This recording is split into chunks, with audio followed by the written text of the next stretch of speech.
Hi guys, this is Miss Addie, and I have brought back, by popular demand, my buddy Alex. I wanted to say that. You wanted to say that? Okay, why don't you tell everyone who you are?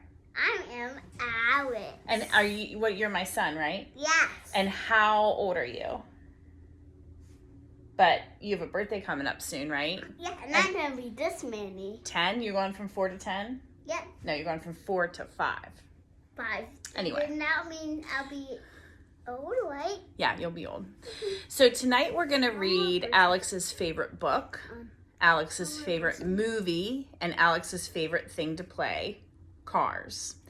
Alex, who's your favorite character in Cars? Lightning McQueen. And why is Lightning McQueen your favorite? Because his wheels are so fast. His wheels are so fast. My favorite's Mater, because he's funny and cute. All right, let's get started. All right, I'm going to try and put this behind you this time so you can see. Welcome to the biggest race of the year. To the hotshot rookie racer Lightning McQueen, it was everything he had ever worked for. Once McQueen won the Piston Cup, he would get all the fame and fortune he had dreamed of. To McQueen, this race was all about winning. I see we're reading the long version of Cars. It would not be an easy victory for McQueen. The king, the current champion, was doing his best to win, and the rough racer Chick was doing his worst. Chick hated coming in second place, and he wouldn't stop at dirty tricks to beat McQueen. But McQueen had a daring plan. As everyone else pulled into pit row for a change of tires, McQueen pushed on. It was a risky move. Too risky. Blam! Blam!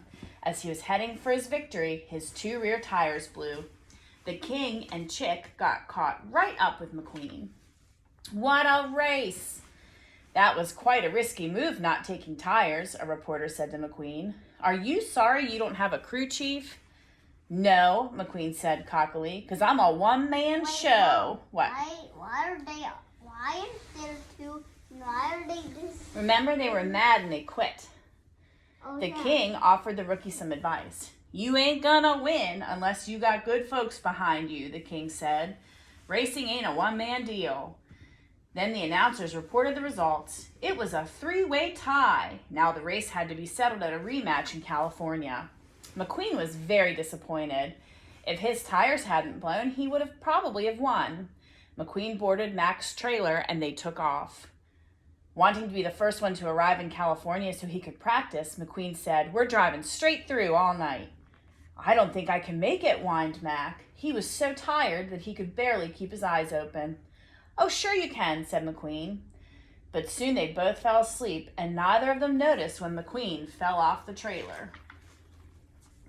"Ah!" McQueen yelled when he woke up driving the wrong way into traffic.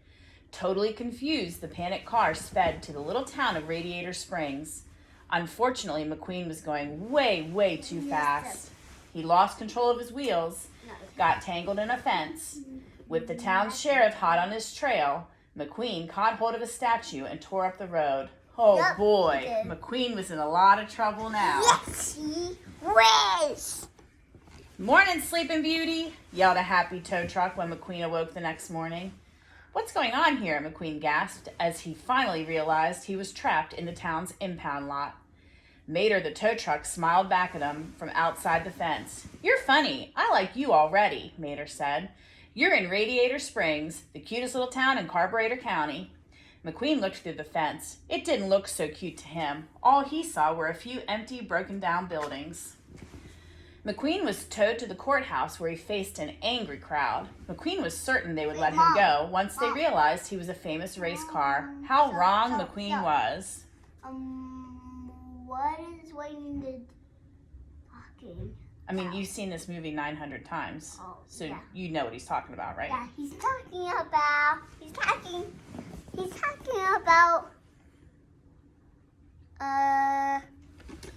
a picture.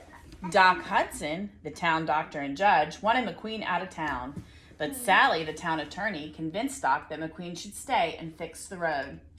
"You're gonna fix the road under my supervision," ruled Doc. "You gotta be kidding me," McQueen said.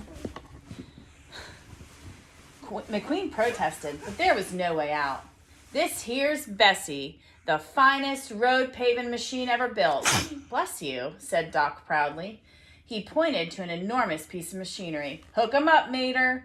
There was plenty of work for McQueen to do. He would have to hurry if he was going to make it to California in time for the big race. And the race was the most important thing in McQueen's life right now. At first, McQueen didn't care whether he did a good job or not. He just had to finish so he could leave town. In 1 hour, he was done. It looks awful, said Sally. Now it matches the rest of the town, McQueen replied, trying to be funny. The deal was you fix the road, not make it worse, grumbled Doc when he saw the results of McQueen's efforts. Start over again. Wait, Mom. What? Why is that one pushed down? Why is that one up? I don't really know what you're asking me. Why is that one pushed down and why is that one up? I don't know, buddy. I'm not a bulldozer, I'm a race car, said McQueen. Doc stared right at McQueen and offered him a challenge. Then why don't we have a little race, me and you? If you win, you go. If I win, you do the road my way, said Doc. Everyone was surprised. How was Doc ever going to win a race against McQueen? They all went to a place just outside of Radiator Springs. Let's adjust here, buddy.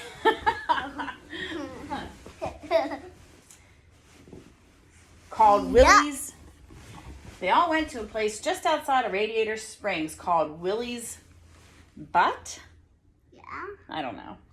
No, it's called Willie's butt. And as soon as the race began, McQueen left Doc in a cloud of dust. Everyone looked at Doc, who slowly pulled away from the starting line. Come on, Mater, he said, rolling along. Might need a little help. And sure enough, help was needed. McQueen was heading for a turn when he skid and lost control. McQueen dropped off a low cliff and landed right in a cactus patch. Ouch!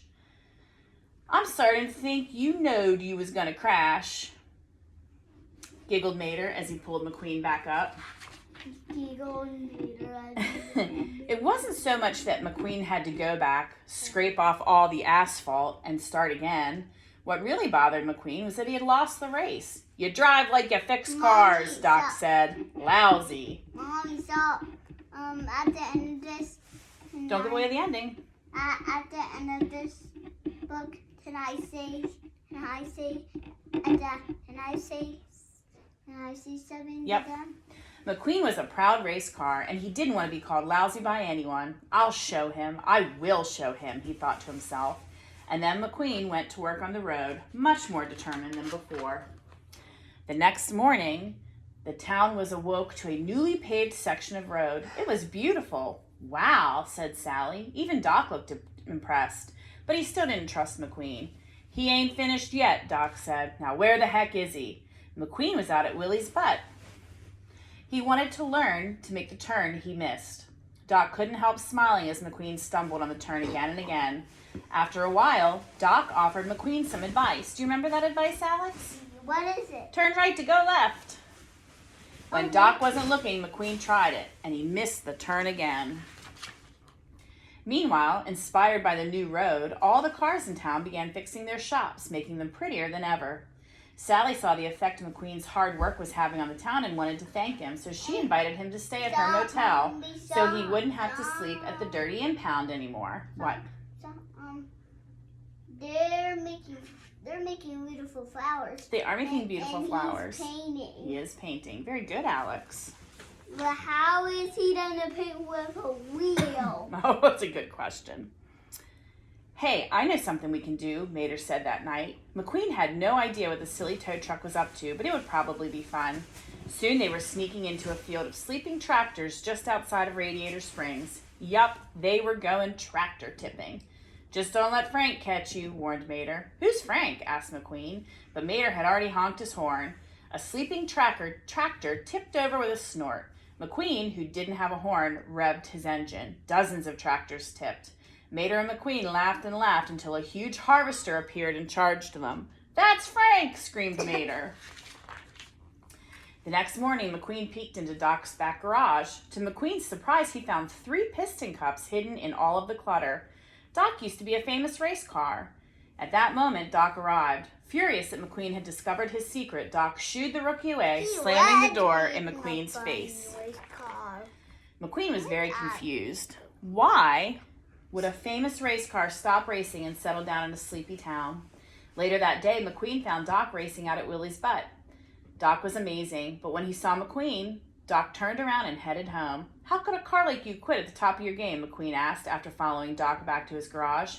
I didn't quit. They quit on me, Doc said bitterly. He had been damaged in a big wreck, and when he returned, a talented rookie, just like McQueen, had taken Doc's place. After that, Doc didn't trust race cars. Just finish that road and get out of here.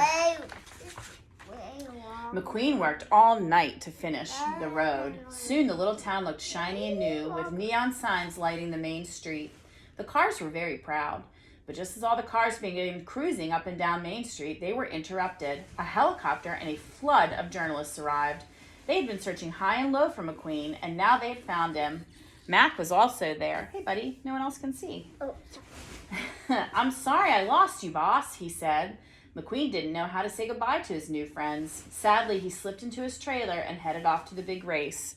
The reporters left, and the townsfolk turned off their neon signs. Just as quickly as he had arrived, McQueen was gone again. Finally, it was race day. The King, Chick, and McQueen were waiting at the starting line, ready for the final race for this year's Piston Cup Series. But McQueen had a hard time keeping his mind on the track. He missed his friends in Radiator Springs.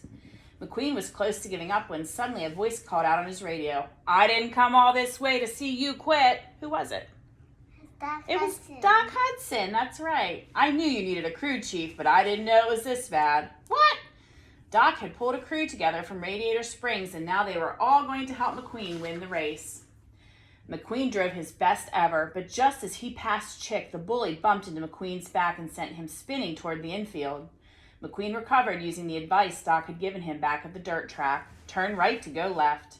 McQueen shot back onto the track and into the lead. Chick was furious. I'm not coming in last, he yelled, and rammed straight into the King. The old champion crashed. McQueen was shocked. It reminded him of Doc. This was no way for the King to end his glorious career. Inches before the finish line, McQueen slammed on his brakes, turned around, and went back to help the King finish his final race. Yeah, woohoo, I won, hollered Chick, but no one noticed him. Everyone was busy cheering McQueen and the King.